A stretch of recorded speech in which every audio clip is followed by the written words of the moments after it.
Assalamualaikum warahmatullahi wabarakatuh. Perkenalkan, saya Mercy Delpita, NPM 226310853, Pendidikan Bahasa Inggris kelas 3B. Baiklah, di video kali ini saya akan menjelaskan atau memaparkan sejarah tentang sejarah kurikulum di Indonesia. Yang pertama yaitu kurikulum umum. Kurikulum umum terbagi menjadi 11 bagian. Yang pertama itu kurikulum 1947 atau Rencana Pelajaran 1947. Kurikulum pertama yang lahir pada masa kemerdekaan, memakai istilah dalam bahasa Belanda Leerplan, yang artinya itu rencana pelajaran. Pada saat itu kurikulum di Indonesia masih dipengaruhi sistem pendidikan kolonial Belanda dan Jepang. Orientasi rencana pembelajaran 1947 ini tidak menekankan pada pendidikan pikiran, melainkan adalah pendidikan watak, kesadaran bernegara dan bermasyarakat, serta materi pelajaran dihubungkan dengan kejadian sehari-hari, perhatian terhadap kesenian dan pendidikan jasmani. Lalu yang kedua itu kurikulum tahun 1952 atau Rencana Pelajaran Terurai 1952. Kurikulum ini lebih merinci pada setiap mata pelajaran. Kurikulum ini mengarah pada suatu sistem pendidikan nasional. Yang paling menonjol dari dan khas dari kurikulum ini adalah setiap rencana pelajaran harus memperhatikan isi pelajaran yang dihubungkan dengan kehidupan sehari-hari. Silabus mata pelajarannya itu menunjukkan secara jelas bahwa seorang guru mengajar satu pelajaran. Yang ketiga itu adalah kurikulum tahun 1964 atau Rencana Pendidikan 1964. Pokok-pokok pikiran kurikulum 1964 yang menjadi ciri dari kurikulum ini adalah bahwa pemerintah mempunyai keinginan agar rakyat mendapatkan pengetahuan akademik untuk pembekalan pada jenjang SD, sehingga pembelajaran difokuskan pada program Pancawardhana, yaitu pengembangan moral, kecerdasan, emosional atau artistik, kepribadian dan jasmani. Yang keempat yaitu kurikulum 1968. Kurikulum ini bertujuan bahwa pendidikan ditekankan pada upaya untuk membentuk manusia Pancasila sejati, kuat dan sehat jasmani, mempertinggi kecerdasan dan keterampilan jasmani, moral, budi pekerti dan keyakinan beragama. Yang kelima yaitu kurikulum 1975. Kurikulum ini menekankan pada tujuan agar pendidikan lebih efektif dan efisien. Kurikulum 1975 ini banyak dikritik. Guru dibuat sibuk menulis rincian apa yang akan dicapai dari setiap kegiatan pembelajaran. Yang keenam yaitu kurikulum 1984 atau kurikulum 1975 yang disempurnakan. Kurikulum ini mengusung proses skill approach. Posisi siswa ditempatkan sebagai subjek belajar, dari mengamati sesuatu, mengelompokkan, mendiskusikan hingga melaporkan. Model ini disebut juga dengan cara belajar siswa aktif atau CBSA atau Student Active Learning atau SAL. Lalu yang ketujuh yaitu kurikulum tahun 1994 dan suplemen kurikulum 1999. Kurikulum ini adalah hasil upaya untuk memadukan kurikulum-kurikulum sebelumnya, terutama itu kurikulum tahun 1975 dan 1984. Namun, tujuan dan prosesnya belum berhasil. Yang kedelapan yaitu kurikulum 2004 atau KBK, kurikulum berbasis kompetensi.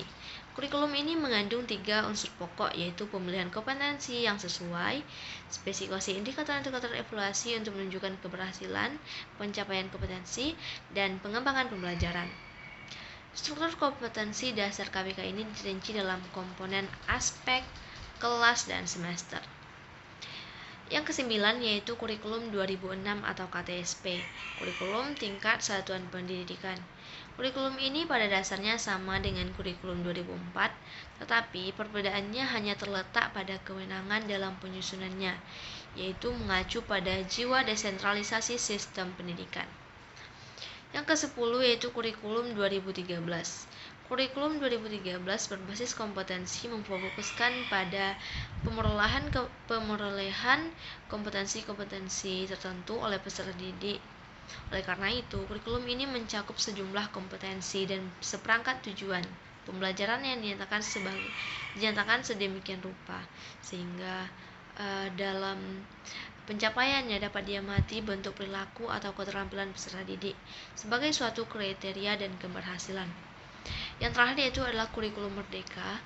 Kurikulum merdeka ini adalah sebuah inovasi yang dibuat oleh Kemdikbudristek dan diluncurkan sebuah kebijakan mentransformasikan sistem pendidikan tinggi di Indonesia untuk menghasilkan lulusan yang lebih relevan. Bahasa Inggris. Kurikulum bahasa Inggris di era kolonial Belanda. Bahasa Inggris pertama kali diajarkan di Indonesia oleh penjajah Belanda. Pendidikan bahasa Inggris pada masa itu lebih ditujukan kepada kalangan elit dan terbatas pada sekolah-sekolah pribumi. Lalu selanjutnya itu era kemerdekaan. Setelah kemerdekaan Indonesia pada tahun 1945, pengajaran bahasa Inggris diatur dalam sistem pendidikan nasional. Bahasa Inggris dianggap sebagai bahasa asing yang penting. Lalu era Orde Baru. Pada masa Orde Baru, bahasa Inggris tetap diajarkan di sekolah, tapi pendidikan bahasa Inggris cenderung lebih formal dan berfokus pada tata bahasa dan keterampilan menulis. Lalu pada era reformasi, pasca reformasi pada tahun 1998, pendekatan pengajaran bahasa Inggris mulai berubah. Kurikulum bahasa Inggris lebih mengutamakan keterampilan berbicara dan mendengarkan, serta memasukkan aspek komunikatif. Lalu kurikulum 2013, penerimaan Indonesia memperkenalkan kurikulum 2013 yang menekankan pengajaran bahasa Inggris dengan pendekatan berbasis komunikatif. Ini memberikan lebih banyak ruang untuk interaksi siswa dalam bahasa Inggris. Lalu penggunaan teknologi dan sumber daya digital semakin menjadi bagian integrasi dalam pengajaran bahasa Inggris di Indonesia, memungkinkan akses ke materi belajar yang lebih bervariasi. Kurikulum pendidikan Islam. Di era kolonial Belanda, yaitu pendidikan Islam di Indonesia sebagian besar terpusat di pesantren.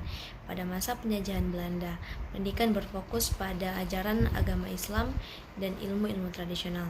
Pada masa kemerdekaan, setelah kemerdekaan Indonesia pada tahun 1945, pemerintah mulai memasukkan pendidikan agama Islam ke dalam sistem pendidikan nasional. Pada tahun 1950, pemerintah mengeluarkan surat keputusan bersama tentang kurikulum yang mengintegrasikan kurikulum pendidikan Islam ke dalam sistem sekolah. Lalu pada era Orde Baru, pada masa pemerintah Orde Baru, terjadi berbagai upaya untuk mengintegrasikan pendidikan Islam dengan pendidikan nasional. Hal ini termasuk pengembangan kurikulum pendidikan Islam yang lebih terstruktur.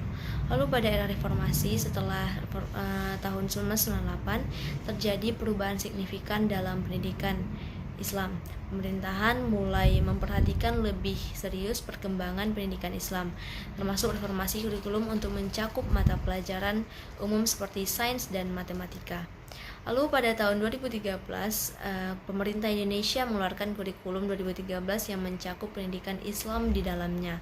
Kurikulum ini menggabungkan pendidikan Islam dengan kurikulum nasional yang lebih luas. Lalu perkembangan terkini sejak tahun 2013 itu pendidikan Islam terus mengalami perkembangan dan penyesuaian sesuai dengan kebutuhan zaman. Program-program pendidikan Islam terus berkembang dengan tujuan memberikan pendidikan yang lebih holistik dan relevan bagi siswa.